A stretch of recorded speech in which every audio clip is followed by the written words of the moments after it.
নমস্কার। যত দিন যাচ্ছে শরীরের বিভিন্ন অংশে ব্যথা, জামা কাপড় খুললে পরেই দেখছেন শরীরের মধ্যে যেন হালকা কালশিটে ধরনের একটা কিছু পড়ছে, হালকা ব্ল্যাক স্পট। কিছুতেই নিজের শরীরটাকে সুস্থ করা যাচ্ছে না। মানুষের সঙ্গে সম্পর্ক খুব ভালো রাখার চেষ্টা করছেন, কারুর ক্ষতি কোনোদিন চাননি, কিন্তু মানুষ আপনার সঙ্গে খুব একটা ভালো ব্যবহার করছে না। ধীরে ধীরে মানুষের সঙ্গে আপনার দূরত্ব বাড়ছে। মনে হচ্ছে মানুষগুলো, আশেপাশের মানুষগুলো, তারা আপনার ভালো চাইছেন না। মনে হচ্ছে এরাই যেন আপনার প্রকৃত শত্রু। এদের সঙ্গে অ্যাটাচমেন্ট ক্রমাগত কমতে দেখতে পাওয়া যাচ্ছে। ধীরে ধীরে মনের সঙ্গে একটা দূরত্ব, নিজেই যেন কনফিউজড, কি চাইছেন সেটা বুঝতে পারছেন না। একটা ছোট্ট এক্সাম্পল দিচ্ছি। রিসেন্টলি আমরা ক্লায়েন্টের সঙ্গে কথা বললাম। তো হাজব্যান্ড ওয়াইফ দুজনেই খুব ভালো চাকরি করেন, তারা খুব সুন্দর একটা বাড়ি তৈরি করেছেন, বাড়িটার বাস্তু সেটাও খুব সুন্দর। নিজেদের সন্তান তিনিও খুব ভালো, দুজনেরই বাবা মা তারাও রয়েছেন। পুরো একদম সম্পূর্ণ সংসার। অর্থনৈতিক দিক থেকে তারা যথেষ্ট সমৃদ্ধ, শারীরিক দিক থেকে কোনো বড় রোগ নেই, কিন্তু মানসিকতার দিক থেকে তারা কিছুতেই শান্তি পাচ্ছেন না। তারা বুঝতে পারছেন না যে কি চাই, কেন কষ্ট। অন্যদের থেকে তো ভালো আছি, কিন্তু কেন শান্তি নেই, মনের মধ্যে কেন অস্থিরতা, সব কিছু মনে হচ্ছে স্টাক হয়ে যাচ্ছে, কিছুতেই তৃপ্তি পাচ্ছি না। কেন?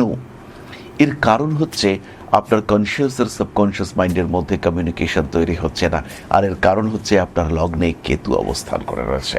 শরীরে ব্যথা যন্ত্রণা ক্রমাগত বাড়ছে, ভুলে যাওয়ার টেন্ডেন্সি বাড়ছে, পড়াশুনো করছেন মনে থাকছে না, বিভিন্ন বিষয়ের প্রতি জ্ঞানার্জন করতে চাইছেন কিন্তু কন্টিনিউয়াসলি সেটা হচ্ছে না। কোনো একটা নির্দিষ্ট কাজের উপরে কোনোভাবেই কনসেন্ট্রেশন রাখতে পারছেন না। কোনো না কোনো মানুষের সঙ্গে কোনো না কোনো সময় ক্রমাগত দূরত্ব সৃষ্টি হয়ে যাচ্ছে। ব্যবসার ক্ষেত্রে কিছুতেই রেগুলার হিসেব রাখতে পারছেন না। আর আপনার বিছানা কোনো দিন গোছানো থাকছে না, সবসময় মনে হচ্ছে অগোছালো অগোছালো অগোছালো। অফিস থেকে বাড়িতে আসলেন, প্রতিদিন জামা কাপড় বিভিন্ন জায়গায় ছড়িয়ে যাচ্ছে। ঘরে এসে ঢুকলেন, জামা কাপড় ঠিক করেছেন একদম আলনাতেই রাখবো বা স্পেসিফিক ওই জায়গাটাতেই রাখবো, কিন্তু এতটাই আপনি ক্লান্ত হয়ে পড়ছেন, জামাটা এসে খুলে মনে হচ্ছে একটু এসির তলায় বসি, দুটো কথা বলি, মাথাটা একটু ঠান্ডা হোক। এই অবস্থায় যদি আপনি থাকেন, খেয়াল করতে হবে লগ্নে কেতু রয়েছে কিনা। লগ্নে কেতু মানুষের সাবকনশিয়াস মাইন্ডকে অ্যাক্টিভ করে। লগ্নে কেতু স্পিরিচুয়াল অ্যাক্টিভিটিস প্রদান করতে পারে। লগ্নে কেতু আপনার মনকে প্রবল অনুসন্ধিৎসু করতে পারে। আর এই নেগেটিভ কেতু হলে পরে এটা মনের মধ্যে প্রচুর সন্দেহ তৈরি করতে পারে। মনের মধ্যে সেই প্রশ্ন ডেকে আনতে পারে যে প্রশ্ন কেউ আজও করেনি। খুব বড় বড় বৈজ্ঞানিক, তাদের কিন্তু জন্মকুণ্ডলিতে লগ্নে কেতু দেখতে পাওয়া যায়। লগ্নে কেতু আপনার কনসেন্ট্রেশন পাওয়ার, আপনার অ্যাক্টিভিটি, এগুলোকে বাড়িয়ে দিতে পারে।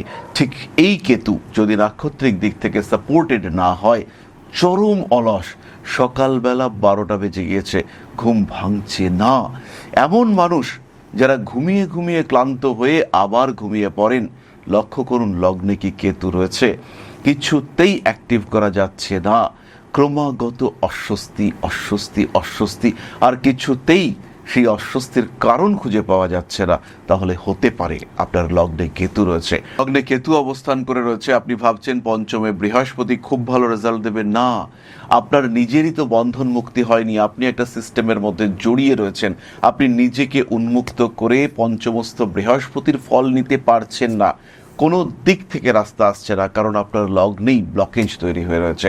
প্রপার সিদ্ধান্ত নেওয়ার ক্ষমতা আপনার ক্ষেত্রে কাজ করছে না। আরও আরও আরও ইন্ট্রোভার্ট হয়ে পড়ছেন।